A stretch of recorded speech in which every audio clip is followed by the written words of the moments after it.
to another episode of the Modern Manifestation Podcast. I'm your host, Bree Brown, a lettuce-hating, wine-loving, curses like a sailor, recovering perfectionist. Having thrived in a male-dominated, commission-based industry, I'm passionate about helping women boldly pursue their life goals. In this space, we build confidence with our mindset, manifestation, and spirituality. I believe that your life manifests as a result of who you are, not what you do, and that your personality creates your personal reality. Join this growing community to increase your net worth by increasing your self-worth. Now let's jump into today's topic.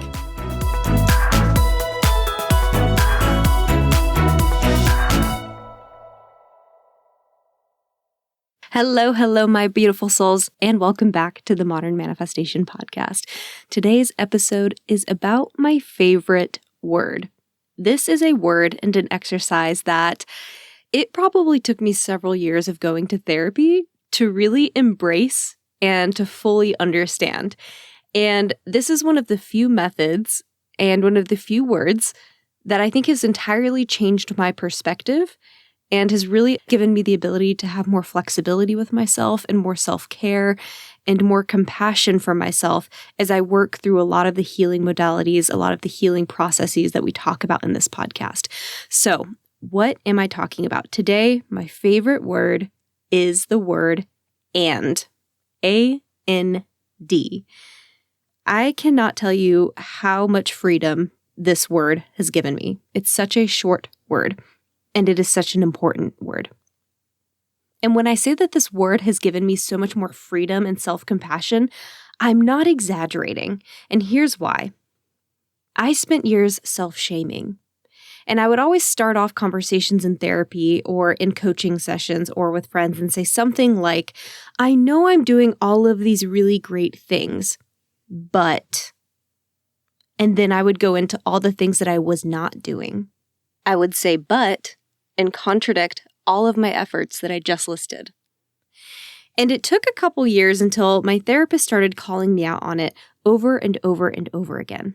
And I'm so thankful that she did, because what I began to notice is that the habit of saying but and then disqualifying all of my efforts was not just something I said, it was something I believed, and it was something I practiced regularly.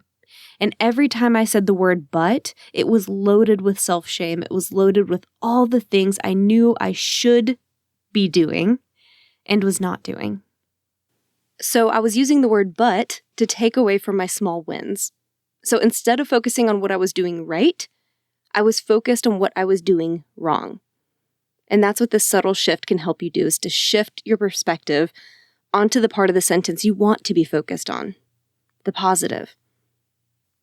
And when we started talking about this simple word, and I started rephrasing those previous sentences, it would go from, I know I'm doing all of these things, but da-da-da-da-da-da-da, all the things I wish I were doing.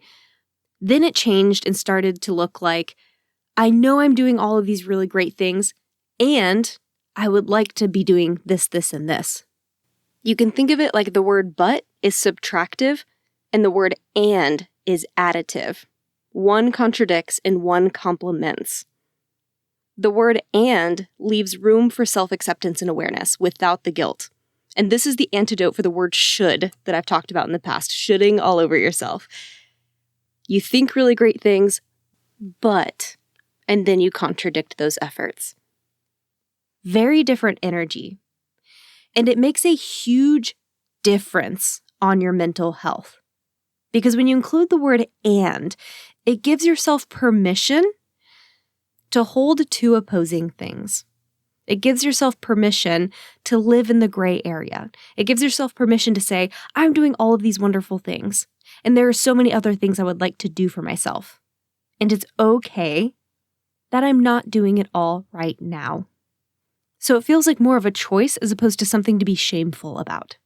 So that's why I want to talk about my favorite word, and, because not only in a therapy session where you're talking about the things that you're doing, but I also think it's an incredibly valuable word in today's socially and politically driven climate.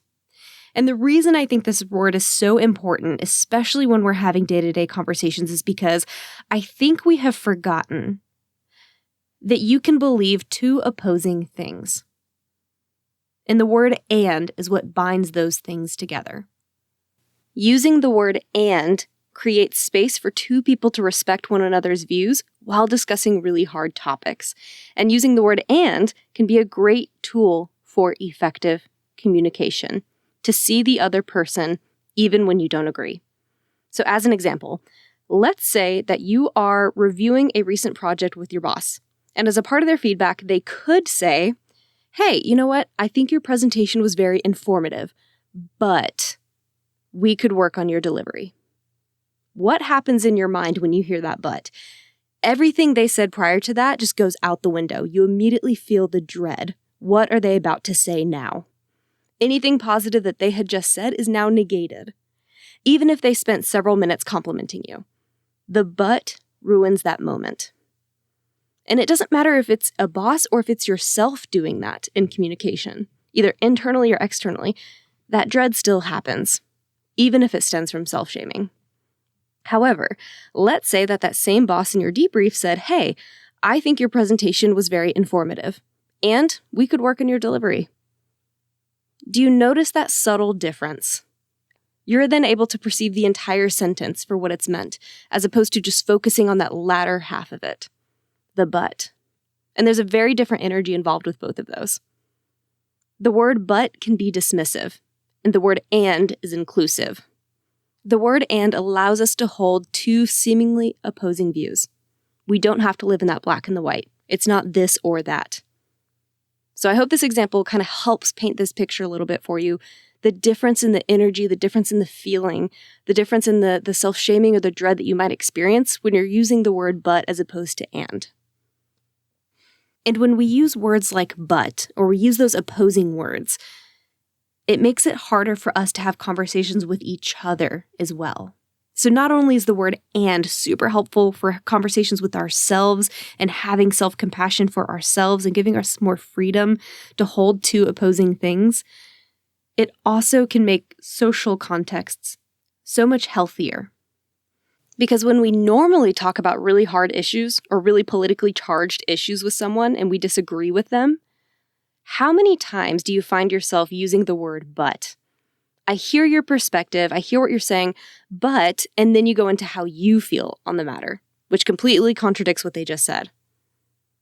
Okay, I agree with some of that, but it's kind of like, to the other person, it feels like you're getting on your soapbox and you're about to preach to them. It feels very different, as opposed to if you hear what they say and then you say, "Okay, great, I hear what you're saying, and what about this perspective?" It will be received differently. Otherwise, it sounds like we're gaslighting the other person, or that we're not willing to have a dialogue. So, this is when the word "but" becomes oppositional, and you're then telling that person, "I don't stand with you. I am here to preach to you my beliefs. I'm not seeing you. I'm not hearing you." And so this is when my favorite word "and" can come into play and to change the conversation. The word "and" allows us to be able to see other people's experiences without opposing them, without trying to gaslight them. And that's what I think is so special about this word. It does start to change the conversation in a very small, micro way. And when we can start using this word "and" more, it really has ripple effects into everything else. So I think embracing this word "and" is going to really help us with our own mental health, allowing us to be more calm and compassionate and nurturing toward our inner child, toward ourselves as we heal, allowing us to live in these gray areas where we can be working really hard, and we could also use a break, where we could be doing all of these wonderful things like meditating and journaling and manifesting and visualizing, and we also just want to watch Netflix today. And we can be working out and eating healthy and doing yoga and doing breath work and everything else. And then we can also go to McDonald's. You're not shaming yourself. You're not taking away from all of the good things that you've done. You're saying, "I am human. I did these things and I did these things. And it's okay that those things contradict one another, but they don't cancel each other out. I still did all those really great things.